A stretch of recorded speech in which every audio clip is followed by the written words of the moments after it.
Jean-Marc Fonini, bonjour. Bonjour. Jean-Marc Fonini, vous êtes le maire de Belay. Cette semaine, Voix de l'Ain FC Radio s'intéresse à votre commune. Votre début de mandat était marqué par les 2 recours de Jean-Claude Travers pour l'annulation des élections. Comment avez-vous vécu cette période ?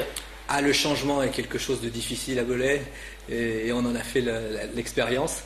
Donc il n'y avait jamais eu d'alternance depuis la libération et je crois que ça a un peu crispé un petit peu l'état d'esprit de la minorité au soir de la défaite. Vous avez été mauvais perdant, Jean-Claude Travers ? Oui, moi j'étais très déçu. Dans ce bureau-ci, alors que nous avions, avant l'élection, d'excellents rapports, que moi je m'étais forcé avec l'équipe de mener une campagne très digne. Il m'a dit en ces termes le lundi, écoute, l'élection est jouée, j'ai tapé un peu fort avec mon équipe, et puis, mais là, administrativement, on considère que c'est bon. Et le vendredi, il faisait un recours. J'ai vraiment trouvé ça assez mauvais perdant. Je sais bien que les états-majors ont dû pousser pour qu'il y ait une annulation, mais quand on me dit on le fait pour vérifier la jurisprudence, je trouve que c'est effectivement mauvais perdant. Alors ça a été dur à vivre parce qu'on est parti très fort, l'équipe s'est vraiment mise au boulot, on évoquera les dispositifs, les gens ont libéré du temps. Et il y avait cette épée de Damoclès, même si on était très confiant sur l'issue et le TA comme le Conseil d'État l'ont confirmé sans coup férir. D'accord, le tribunal administratif effectivement vous a donné raison, votre élection a été validée. Pourtant on a l'impression que le climat reste lourd au sein du conseil municipal. Alors effectivement, ce qui s'est passé alors qu'on était nous totalement dans le jeu démocratique, j'évoquais ce fameux lundi où il y a eu une passation très sympa, très digne avant j'ai envie de dire le coup d'épée dans le dos du recours. On avait donc nous accordé des délégations dans les différents organismes et je vous avoue que moi j'ai repris le lundi quand j'ai vu qu'il y avait un recours, j'ai repris mes délégations. Alors ils n'ont pas apprécié, mais j'ai présenté les choses en disant que quand le climat aurait été assaini, on pourrait revoir les choses. Et je les ai appelés au soir de la confirmation du tribunal, du Conseil d'État, à venir travailler avec nous, ce qui est le cas déjà d'une bonne moitié de l'équipe. Je vous évoquais le fait que pas mal de conseillers ont voté assez régulièrement les projets, donc il faut croire qu'ils ne sont pas si mauvais. Alors il y a eu lors de la campagne des municipales, vous avez déclaré qu'il y avait urgence à réveiller Belay. Avez-vous réveillé Belay ? Bien, je pense qu'on y a vraiment concouru. Alors on s'est mis très vite au travail, on a mis un projet de management de la ville. Une chose m'avait frappé, moi ici, il n'y avait pas d'armoire, pas de dossier, on était même parti avec le dossier de l'hôpital. Alors je pense qu'il y avait une équipe, au fil du temps, des équipes qui étaient en représentation, peut-être qui étaient moins sur les dossiers. Donc nous on a essayé déjà de mettre une équipe élue projet en place, qui a décidé de libérer du temps. La plupart ont libéré un tiers, et pour ma part la moitié de leur temps de travail. Donc ça c'est au niveau de l'organisation. Vraiment je crois qu'on a montré qu'on était présent.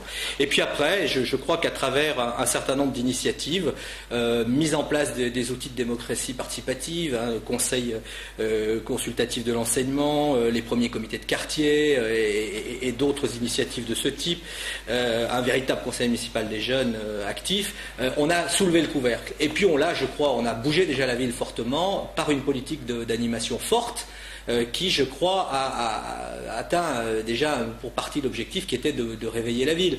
On a ramené les événements en centre-ville, on a reboosté les entretiens de Belay avec Petit Renault, avec un marché qui je crois, a été très apprécié. On a mis un peu nos bars en folie l'été, donc vraiment une politique d'événementiel qui a concouru à bouger Belay. Je crois que les habitants ont vu une équipe sur le terrain, omniprésente, et déjà les premiers signes d'une ville qui était en agitation et dans le bon sens du terme, qui essayait de se réveiller. Vous savez que l'objectif c'est de faire de Belay la capitale du budget, de redonner à la capitale du budget un peu son essor. Je crois qu'on a commencé à le faire. Alors Jean-Claude Travers lui dit que vous avez surtout mené une politique de communication et que le peu qui a été fait, c'était ce qu'il avait voté avec son ancienne équipe. Oui, alors bien évidemment, moi je regrette qu'il y ait eu peu de dossiers, mais je considère de leur part, je considère qu'on en a mis beaucoup en place. Alors en 10 mois, concrètement, on a renforcé considérablement le service aux habitants, avec ce qu'on appelle 2 municipalisations, la reprise dans l'intérêt des habitants, conformément à toutes les études aujourd'hui qui paraissent sur le sujet, la municipalisation de l'eau, avec un objectif très clair d'intervenir plus fortement sur les réseaux, d'améliorer le service et bien évidemment également de baisser le coût de l'eau. On le savait, la délégation arrivait à son terme fin 2008. Alto ne nous avait pas caché qu'il serait obligé d'augmenter. Or nous, dès 2009, on tient la promesse et on est en dessous, très en dessous de l'augmentation du coût de la vie, ce qu'aucune équipe auparavant avait fait. Donc au terme des 4 ans, on baissera le coût de l'eau. Deuxième municipalisation, mais au sens plein du terme, on reprend toute la politique sociale. Pas d'animateurs dans les quartiers, une association qui n'avait pas trop mal fait son travail, Alpha 3A, mais qui œuvrait sans se préoccuper des attentes de la population, qui rendait très peu de compte à la municipalité. Là, on a embauché un directeur des politiques sociales, on a fait du CCAS le pivot d'une politique sociale pour les jeunes, les moins jeunes, on a mis des animateurs dans la rue. Concrètement, décembre, février, on a ouvert le gymnase au quartier, donc politique de service importante. Et puis, mise en place d'une politique d'urbanisme. J'apprécie beaucoup que mon opposant considère qu'on a fait peu de choses, mais en 10 mois à peine, ou 11 mois, c'est la règle du jeu de sa part. En 11 mois, on a lancé une politique d'urbanisme avec la mise en place dans les prochaines semaines de ce qu'on appelle le plan Belay 2015. Et l'objectif, c'est pour la première fois, je crois qu'aucune municipalité l'avait fait, il y avait eu des efforts ponctuels sur tel ou tel secteur de la ville. Là, on se donne, avec l'aide d'un cabinet spécialisé, on se donne le temps nécessaire, 6-8 mois, pour avoir une vision complète de l'aménagement de la ville, connaître ce qu'on va faire de nos friches.